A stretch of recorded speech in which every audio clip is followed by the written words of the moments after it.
Hi everyone, Chirag this side and welcome to 30 days of JavaScript. तो जैसे कि आपको पता है कि हम कर चुके हैं 27 क्वेश्चन अपनी 30 क्वेश्चन की इस सीरीज में।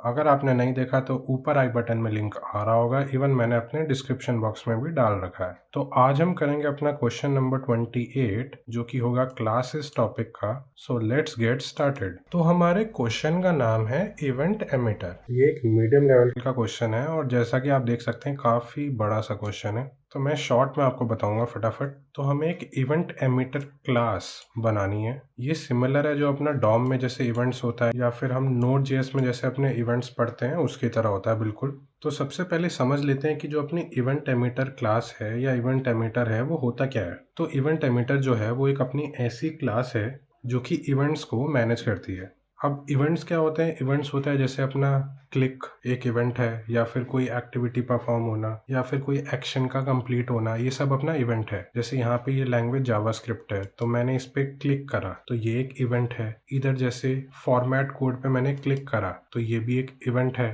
तो अपना कोड फॉर्मेट हो गया। तो ये सब होते हैं अपने इवेंट्स। तो इस क्लास का यूज करके हम इवेंट्स को सब्सक्राइब कर सकते हैं और फिर जब वो अपने इवेंट्स होते हैं तो हम उसको एमिट कर सकते हैं, मतलब हम उसको ट्रिगर कर सकते हैं। तो ये होता है बेसिक इवेंट एमिटर का काम। तो इवेंट एमिटर क्लास के अंदर हमें अपने दो फंक्शन गिवन होंगे, या कह सकते हैं दो मेथड्स गिवन होंगे। पहला होगा अपना सब्सक्राइब और दूसरा होगा एमिट। तो सब्सक्राइब क्या करता है और एमिट क्या करता है वो देख लेते हैं। तो आप ये पूरा पढ़ना, मैं आपको ऐसे ही बता देता हूँ कि ये दोनों मेथड्स अपने क्या करेंगे। तो एक एग्जांपल से आपको समझाता हूँ। मान लो एक एप्लीकेशन है, या मान लो जैसे अपनी विंडोज़ होती है, तो उसमें हमें पता है एक होता है यूज़र्स को नोटिफिकेशन भेजने का ऑप्शन, है ना। जैसे विंडोज़ में भी आता है, कोई अपडेट आया तो नोटिफिकेशन हमें आ जाता है, या फिर कोई भी हम सॉफ्टवेयर यूज़ करते हैं तो ऊपर आ जाता है कि अपडेट दिस ऐप, तो वो नोटिफिकेशन आ जाता है। तो हर बार जब कोई अपडेट होता है तो हम चाहते हैं कि सभी यूज़र्स को एक नोटिफिकेशन मिले। जैसे जब विंडोज़ 11 आई थी तो सबको, जो जो एलिजिबल थे, उनके पास नोटिफिकेशन गया होगा कि विंडोज़ 11 लॉन्च हो रही है। तो यहाँ पे जो इम्पोर्टेंट अपडेट है वो एक इवेंट है, और नोटिफिकेशन भेजना एक रिएक्शन है जो इस इवेंट पर होना चाहिए। यानी जैसे ही अपने विंडोज़ 11 आए तो हर एक यूज़र के पास नोटिफिकेशन जाना चाहिए कि विंडोज़ 11 का नया अपडेट आ गया है, आप इसको इंस्टॉल कर लो। तो सब्सक्राइब अपना क्या करता है, एक इवेंट नेम लेता है एंड एक कॉलबैक फंक्शन लेता है। जो ये इवेंट नेम है ये है एक स्ट्रिंग, और जो मैंने एग्जांपल दिया उसमें अपने इवेंट का नाम है इम्पॉर्टेंट अपडेट, तो वो एक इवेंट है। और कॉलबैक क्या है उसमें, यानी फंक्शन क्या है कि नई विंडोज़ आ गई या फिर नया अपडेट आ गया सॉफ्टवेयर का, तो वो जो एक्शन परफॉर्म होगा वो कॉलबैक है अपना। तो हम क्या करते हैं, सबसे पहले सिर्फ सब्सक्राइब करेंगे उस इवेंट को। उसके बाद हमें एक और फंक्शन दिया गया एमिट, जो कि इवेंट नेम लेता है एंड आर्ग्स लेता है, खाली एरे, जो कि ऑप्शनल होता है, अपना हर केस में यूज़ नहीं होगा। तो एमिट मेथड का यूज़ करके हम अपने इवेंट को एमिट करते हैं, यानी उसको ट्रिगर करते हैं। तो पहले हमने सब्सक्राइब किया तो इसमें वो अभी एग्जीक्यूट नहीं हुआ है, सिर्फ हमने बताया है कि ये इवेंट है और अपडेट आएगा, तो अपडेट जब आएगा तो ऐसा ऐसा होगा, ये हमने सब्सक्राइब कर दिया। लेकिन जब हम एमिट करेंगे तो वो जो अपना सब्सक्रिप्शन वाला जो इवेंट था, इवेंट नेम जो ये होगा, या जितने भी इवेंट हमने सब्सक्राइब कर रखे होंगे उस नाम से, या जितने भी कॉलबैक फंक्शंस अपने होंगे चलने वाले, वो सब अपने ट्रिगर हो जाएंगे जैसे ही अपना एमिट फंक्शन कॉल होगा। कहने का मतलब ये है, जब भी हम किसी इवेंट को एमिट करते हैं तो क्या होता है, सारे सब्सक्राइब किए हुए फंक्शंस जो होते हैं वो कॉल हो जाते हैं जो उस इवेंट को सब्सक्राइब किए गए हैं। यानी उस पर्टिकुलर इवेंट नेम में जितने भी सब्सक्राइब किए गए फंक्शन हैं वो सारे कॉल हो जाते हैं या ट्रिगर हो जाते हैं। कब होते हैं? जब अपना एमिट मेथड एग्जीक्यूट होता है। तो ये था बेसिक आइडिया अपने इवेंट एमिटर का। ये जब आप डॉम पढ़ेंगे अपना HTML JS में, और इवन Node.js जब हम करेंगे तो इवेंट एमिटर बहुत एक इम्पॉर्टेंट कॉन्सेप्ट हो जाता है। तो बेसिक ओवरव्यू कि अपना जो इवेंट एमिटर है वो होता क्या है, एंड उसमें बेसिक जो हम सब्सक्राइब करते हैं या एमिट करते हैं उसका मतलब क्या होता है वो मैंने आपको बता दिया। तो अब हम देखते हैं कि इस क्वेश्चन को हम सॉल्व कैसे करेंगे। तो सबसे पहले मैं इस कोड को क्लीन कर लेता हूँ ज़रा, ये सब चीज़ें हटा के, ताकि आपको कन्फ्यूज़न ना हो। तो मैंने ये सब हटा दिया। अब हम अपना कोड लिखते हैं। तो इधर हमें क्लास गिवन है इवेंट एमिटर, जिसके बारे में मैंने आपको ब्रीफ दिया। उसके अंदर दो मेथड्स हैं, सब्सक्राइब एंड एमिट। जो सब्सक्राइब है वो एक ऑब्जेक्ट रिटर्न करेगा, और जो ऑब्जेक्ट वो रिटर्न करेगा उसके अंदर एक और मेथड है अनसब्सक्राइब। और जो एमिट है ये एरे रिटर्न करेगा। अब वो एरे एम्प्टी भी हो सकता है, जैसा कि इधर लिखा है, if there are no call back subscribe to a given event return an empty array. otherwise return an array of results of all the callback calls in the order they are subscribed। अभी last line से हमें एक और चीज पता चलती है कि अपनी जो कॉलबैक्स है वो मल्टीपल हो सकती है। जो इधर अपनी कॉलबैक है ये तो एक ही कॉलबैक हमें गिवन है, एक बार में एक ही आएगी, तो मल्टीपल कैसे होगी? जब हम मल्टीपल बार अपना सब्सक्राइब मेथड कॉल करेंगे। हो सकता है सेम इवेंट नेम पर अपनी मल्टीपल कॉलबैक्स हो, जैसे हो सकता है कि हमारे 4-5 बटन्स हो, हर बटन एक अलग कॉलबैक फंक्शन को डिनोट कर रहा है, यानी एक अलग फंक्शनैलिटी है हर एक बटन की, लेकिन उसका इवेंट नेम क्लिक ही होगा, तो एक क्लिक पर अलग अलग फंक्शंस परफॉर्म हो सकते हैं। तो जिस ऑर्डर में हम सब्सक्राइब करेंगे एंड वो फंक्शन परफॉर्म होंगे, उसी ऑर्डर में हमें उन फंक्शंस का रिजल्ट एक एरे में डालकर रिटर्न करना है। तो कोड लिखते हैं, थोड़ी और क्लैरिटी आएगी। तो क्योंकि ये क्लास है, तो क्लास का जब हम इंस्टेंस बनाते हैं यानी ऑब्जेक्ट बनाते हैं, तो सबसे पहले जो अपना मेथड कॉल होता है वो होता है कंस्ट्रक्टर। तो इधर मैं एक कंस्ट्रक्टर बना लूंगा जो कि क्या करेगा, जैसे ही एक ऑब्जेक्ट बनेगा अपना कंस्ट्रक्टर हो जाएगा इन्वोक, और उसके अंदर हम एक ब्लैंक ऑब्जेक्ट बना देंगे जिसके अंदर हम अपना सारा काम करेंगे। तो मैं इधर बना देता हूँ एक कंस्ट्रक्टर जिसके अंदर मैंने बनाया दिस डॉट इवेंट्स, और ये एक ब्लैंक ऑब्जेक्ट है। इसी को हम आगे यूज करेंगे अपने कोड में। अब ऑब्जेक्ट हमें पता है की वैल्यू पेयर होता है, तो इसके अंदर होती है की एंड उसके कॉरस्पॉन्डिंग होती है वैल्यू। तो इसमें जो की होगी वो होगा अपना इवेंट नेम, एंड जो उसकी वैल्यू होगी वो एक एरे होगा। किस चीज का? कॉल बैक्स का एरे। क्योंकि मैंने अभी बताया कि जो अपने कॉल बैक्स हैं वो मल्टीपल भी हो सकते हैं, लेकिन इवेंट नेम अपना सेम होगा। जैसे क्लिक हमने किया तो उस पर कितने कॉल बैक्स हो सकते हैं, उसका एक एरे, उसकी एक वैल्यू होगी, तो वो चीज हम स्टोर करेंगे अपने इवेंट्स में। और दिस यहाँ पे क्या है? दिस को हम बोल सकते हैं ऑब्जेक्ट ऑफ द क्लास, या फिर हम बोल सकते हैं इंस्टेंस ऑफ दिस क्लास। तो अब चलते हैं हम अपने सब्सक्राइब मेथड में। तो सबसे पहले इधर हम एक कंडीशन चेक करेंगे कि जो अपना इवेंट नेम है, जैसे क्लिक हो गया, तो क्या वो ऑलरेडी अपने इवेंट्स वाले ऑब्जेक्ट में है। अगर है तो उसको हम ऐड नहीं करेंगे, लेकिन अगर नहीं है तो हम उसको ऐड करेंगे। तो मैं इधर एक डायरेक्टली कंडीशन लिख सकता हूँ, इफ दिस डॉट इवेंट्स, जो हमने ऊपर बनाया अपना ब्लैंक ऑब्जेक्ट, अब से हम इसको दिस डॉट इवेंट्स ही बुलाएंगे, इसके अंदर इवेंट नेम है। अगर नहीं है तो हम इसके अंदर इवेंट नेम डाल देंगे और उसके कॉरेस्पॉन्डिंग एक खाली एरे डाल देंगे। जैसा कि मैंने बताया इवेंट नेम अपना की होगा और उस की के आगे जो वैल्यू होगी वो एक एरे ऑफ कॉलबैक्स होगी। तो हमने इवेंट नेम डाल दिया एंड उसके कॉरेस्पॉन्डिंग एक एरे डाल दिया फॉर स्टोरिंग आवर कॉलबैक्स। अब मान लो हमने पहली बार अपना सब्सक्राइब मेथड कॉल किया, तो इवेंट नेम जैसे अपना क्लिक है, तो क्लिक हमने किया तो कुछ कॉलबैक होगा उससे रिलेटेड, यानी हो सकता है कुछ अलर्ट आ रहा हो या फिर कलर बदल गया हो बैकग्राउंड का, तो कुछ भी हो सकता है। अपना कॉलबैक फंक्शन होगा एक, तो उस कॉलबैक फंक्शन को अब हम पुश करेंगे अपने इवेंट्स में।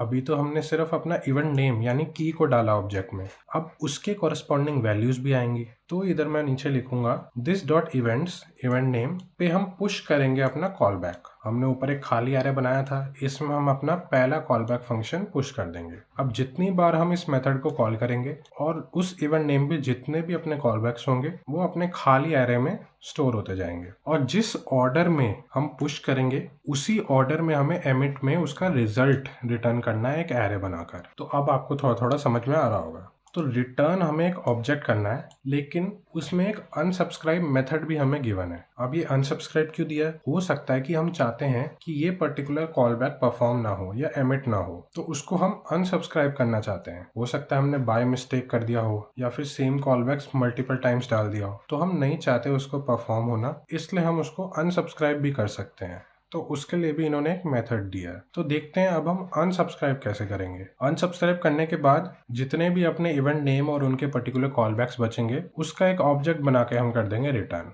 तो अनसब्सक्राइब के अंदर हम क्या लिखेंगे? तो अभी जो अपने पास चीज अवेलेबल है वो है this dot events event name. अब इसके अंदर से हमें वो कॉलबैक हटाना है, या फिर हम कह सकते हैं वो कॉलबैक फिल्टर आउट करना है, और जो रिमेनिंग अपने कॉलबैक्स होंगे उसका एक एरे बनाकर उस पर्टिकुलर की वैल्यूज में डालना है। तो इस चीज के लिए हम यूज करेंगे अपना फिल्टर मेथड। अब ये फिल्टर मेथड मैं पहले अच्छे से पढ़ा चुका हूँ, इसके ऊपर पूरी एक डेडिकेटेड वीडियो आपको मिल जाएगी इस सीरीज में, तो अगर आपने नहीं देखा तो वो जाकर देख लो, उसके बाद इस क्वेश्चन पर आओ। तो इसके अंदर मैं लिखूंगा is equal to this dot events event name dot filter. अब फिल्टर के अंदर दो चीजें होती हैं जो इंपॉर्टेंट होती है। पहला कि जो अपना फिल्टर मेथड है वो एक एरे को रिटर्न करता है, और इस केस में हमें एक एरे तो चाहिए, क्योंकि हमने देखा था जो की है वो अपना इवेंट नेम है एंड उसकी जो वैल्यू है वो एक एरे ऑफ कॉलबैक्स है। और ये सब कहाँ हो रहा है अपने दिस डॉट इवेंट्स में। ऊपर हमने बनाया था ना दिस डॉट इवेंट्स अपना एक खाली ऑब्जेक्ट, इसके अंदर ही हम ये सब कर रहे हैं। तो फिल्टर के अंदर हमें एक एरे रिटर्न होता है। सेकेंड चीज, इसके अंदर हम यूज करते हैं अपना एक कॉल बैक फंक्शन। अब वो फंक्शन हम नॉर्मल फंक्शन भी यूज कर सकते हैं या फिर एरो फंक्शन भी यूज कर सकते हैं। तो इस केस में मैं यूज करूंगा अपना एरो फंक्शन। तो एरो फंक्शन को भी लिखने के कई तरीके हैं। एक तो जो अपना ट्रेडिशनल होता है ऐसे हम लिखते हैं, लेकिन अगर हमें एक लाइन में अपना छोटा कोड लिखना हो तो हम इसको अलग तरीके से भी लिख सकते हैं, जैसे कुछ ऐसे। मैं इधर लिखूंगा CB और उसके आगे लगाऊंगा एरो एंड इधर लिख दूंगा CB not strictly equal to call back. अब या तो आप इसको ऐसे लिख लो या फिर इसको लिखने का एक और तरीका हो सकता है, जो कि हो सकता है अपना ट्रेडिशनल वे। हम एक एरो फंक्शन बनाएंगे, इसके अंदर अपना पैरामीटर होगा CB और उसके अंदर हम कर्ली ब्रेसेस लगा के कर देंगे return CB not equal to call back. ऐसे भी लिख सकते हैं और इसको छोटा लिखने के लिए जैसे मैंने पहले लिखा था हम वैसे भी लिख सकते हैं, कुछ ऐसे। दोनों सेम ही फंक्शन परफॉर्म करेंगे। CB यहाँ पे अपना जो इनर फंक्शन है यानी जो कॉलबैक फंक्शन है फिल्टर के अंदर, उसका पैरामीटर है। तो फिल्टर मेथड क्या करता है, उसके अंदर एक कॉलबैक होता है एंड जो कॉलबैक की कंडीशन होती है उसके बेस पर अपने एरे को फिल्टर आउट कर देता है और जो फिल्टर आउट हुए एलिमेंट्स होते हैं उसको एक नए एरे में डाल के रिटर्न कर देता है। तो ये चीज अपनी ये वाली लाइन परफॉर्म करेगी। अब एक और चीज हो सकती है, हो सकता है कि जो पर्टिकुलर इवेंट नेम हो और उसके जो कॉरस्पॉन्डिंग वैल्यू हो, यानी उसके कॉरस्पॉन्डिंग वैल्यू क्या होगी, एक एरे होगा कॉलबैक फंक्शंस का। अब उस एरे में सिर्फ एक ही कॉलबैक फंक्शन है और उसको हमें अनसब्सक्राइब करना है। तो अगर ऐसा होगा तो अपना जो एरे है वो एम्प्टी हो जाएगा, यानी उस पर्टिकुलर इवेंट नेम के कॉरस्पॉन्डिंग कोई कॉलबैक ही नहीं होगी। तो उस केस में हम वो इवेंट नेम भी हटा देंगे अपनी की से। तो उसके लिए मैं इधर एक कंडीशन चेक करूंगा, if this dot events event name dot length is strictly equal to 0। तो एरे खाली है, इसका हम पता कैसे लगाएंगे, सिंपली डॉट लेंथ यूज करेंगे हम, और अगर वो 0 है तो यानी अपना एरे खाली है।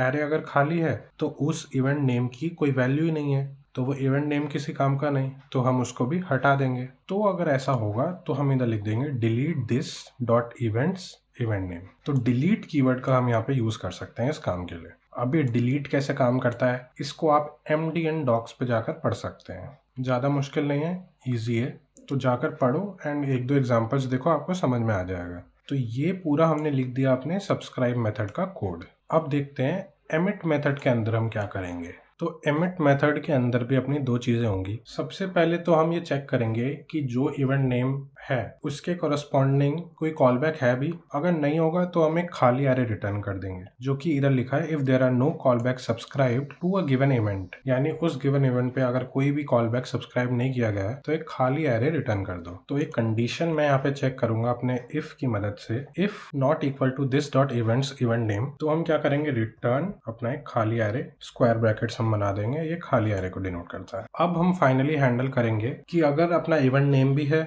और उसके कॉरस्पॉन्डिंग कॉलबैक फंक्शंस भी हैं, मतलब एक एरे ऑफ कॉलबैक फंक्शंस है, तो उसको हमें अब सॉल्व करना है। तो दो चीजें देखो, सबसे पहले हमें रिटर्न क्या करना है, हमें रिटर्न करना है एक एरे। किसका एरे, रिजल्ट्स ऑफ द कॉलबैक्स उस पर्टिकुलर इवेंट नेम के, और सेम ऑर्डर में जिस ऑर्डर में सब्सक्राइब हुए हैं। तो पहली चीज हमें एक नया एरे रिटर्न करना है। दूसरी चीज हमें वो पर्टिकुलर फंक्शन या कॉलबैक हर एक एलिमेंट पर अप्लाई करना है उस एरे के, और फिर एक नया एरे बना के रिटर्न करना है। तो ये चीज करने के लिए हम यूज करते हैं अपना मैप मेथड। तो इधर भी हम वही यूज करेंगे अपना मैप मेथड। अगर आपको नहीं पता मैप मेथड क्या होता है तो इसके ऊपर भी एक डेडिकेटेड वीडियो मैंने बना रखी है पहले इसी सीरीज में। जो लोग इस सीरीज को शुरू से देखते आए हैं उनको फिर भी क्लियर हो रहे होंगे कॉन्सेप्ट्स। अगर आप बीच से आए हैं तो आपको थोड़ी प्रॉब्लम हो सकती है। तो मैं फाइनली इधर कर दूंगा return this dot events event name dot map. अब मैप के अंदर भी हम नॉर्मल फंक्शन भी डाल सकते हैं, अपना एरो फंक्शन भी डाल सकते हैं, और एरो फंक्शन को भी लिखने के कई तरीके होते हैं। हम एक सिंगल लाइन में भी करके लिख सकते हैं, जैसा कि मैंने ऊपर फिल्टर में भी लिखा था। तो इधर भी हम वैसे लिखेंगे अपनी लाइंस बचाने के लिए।